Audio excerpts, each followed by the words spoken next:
Hello everyone, welcome back to the channel. Today I want to talk about a striking and dramatic event, a massive blast on Crimea Bridge. Putin's worst nightmare returns, and break down what happened, why it matters, and what the implications are. To begin with, we need to understand what and where the Crimea Bridge is. Built by Russia after the annexation of Crimea in 2014, the bridge, also called the Kerch Strait Bridge, connects the Russian mainland with the Crimean Peninsula. It carries both road and rail traffic and has huge symbolic and strategic value. It's not just a convenience, it's a lifeline for supplies, logistics, and reinforcing control over Crimea. Euronews won over the years that bridge has become a key target for Ukraine. Attacking it is a way of striking both materially disrupting supply lines and psychologically undermining Russian prestige. So when a massive blast hit the Crimea Bridge again, it reverberated far beyond the structural damage. Let me walk you through what happened, how officials on both sides have responded, and what this might mean going forward. On June 3, 2025, early in the morning at about 4:44 a.m. local time, an explosion occurred near one of the underwater supports piers of the Crimea Bridge. Wikipedia 2, the Security Service of Ukraine (SBU), quickly came forward, releasing videos and statements claiming it was a carefully planned special operation. According to the SBU, mines had been placed under the bridge over several months, and the explosive force was equivalent to some *100 kilograms of TNT *. Wikipedia 2, that's a huge charge when placed underwater, because water efficiently transmits blast pressure and can magnify the destructive effect. Russia's response was swift. They asserted that the damage was not catastrophic, that the bridge would be temporarily closed for inspection, and that operations would resume. Some Russian media floated the possibility of using a marine drone or an underwater mechanism. Wikipedia 2 Russian authorities maintained that the damage was contained, that the main spans were intact, and that they would carry out repairs. Wikipedia 2, but others suspect the damage is deeper. When you hit the underwater support of a bridge, the immediate visible impact may be small, but compromised structural integrity can escalate rapidly, especially with continued load and stress. The underwater portion is hidden, and even if the visible spans are fine today, future collapses or cracking can occur. Let's compare this with what happened earlier, back in October 2022, when the bridge was also attacked. A truck carrying explosives detonated on the roadway section of the bridge. That explosion caused spans to collapse into the water and damage the railway line.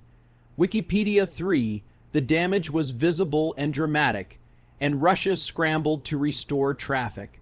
But even then, that attack exposed vulnerabilities. Wikipedia 3, some observers noted that Russia's defensive measures, smoke screens, electronic countermeasures, patrolling were supposed to make such attacks more difficult. Al Jazeera, for the fact they succeeded then, and again now, suggests that defenses are being outsmarted or penetrated. One interesting question is, how exactly was this latest attack carried out?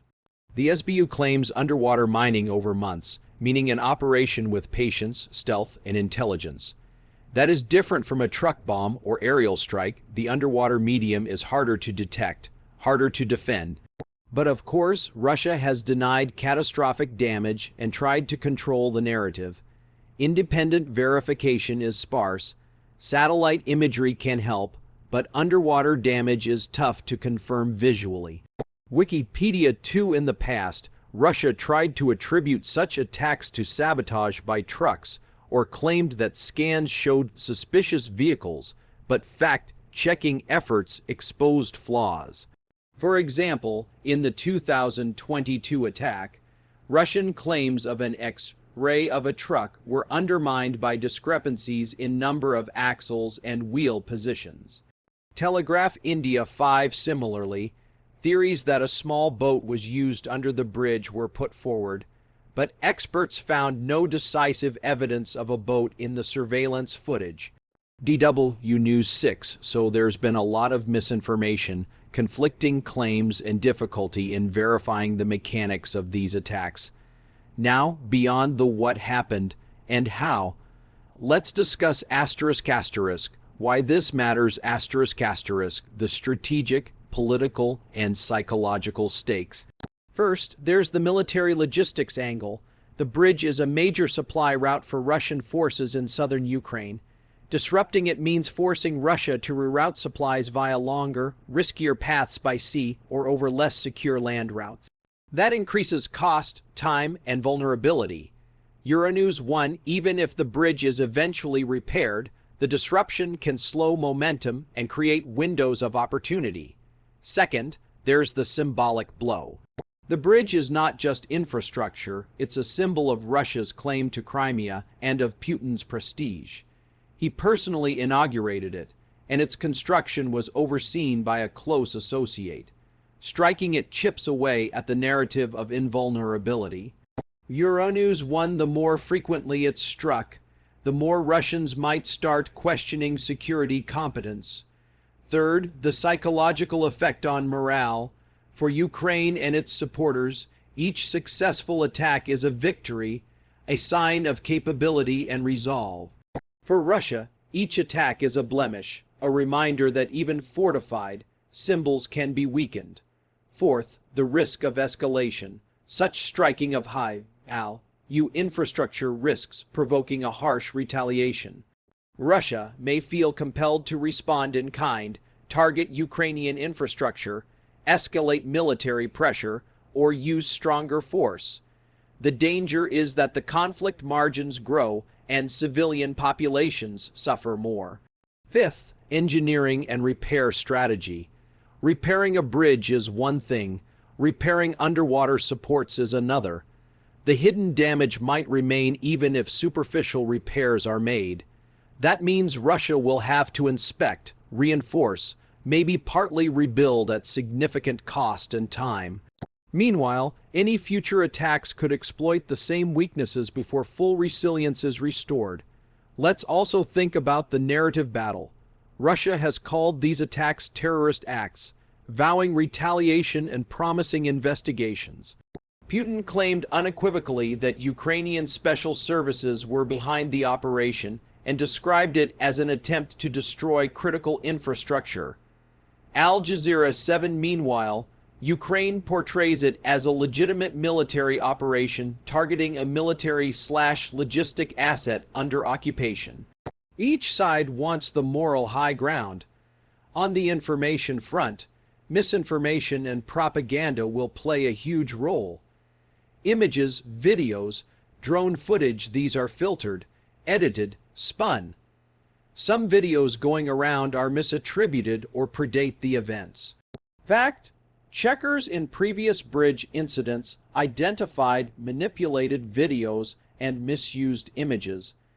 DW News 6, that means viewers and the public have to maintain skepticism and critically evaluate what they see. Looking ahead, what might happen in the coming days, weeks, and months? One possibility is continued higher security and reinforcement of the bridges, defenses, more underwater sensors, patrols, anti-drone systems, stronger structural backstops.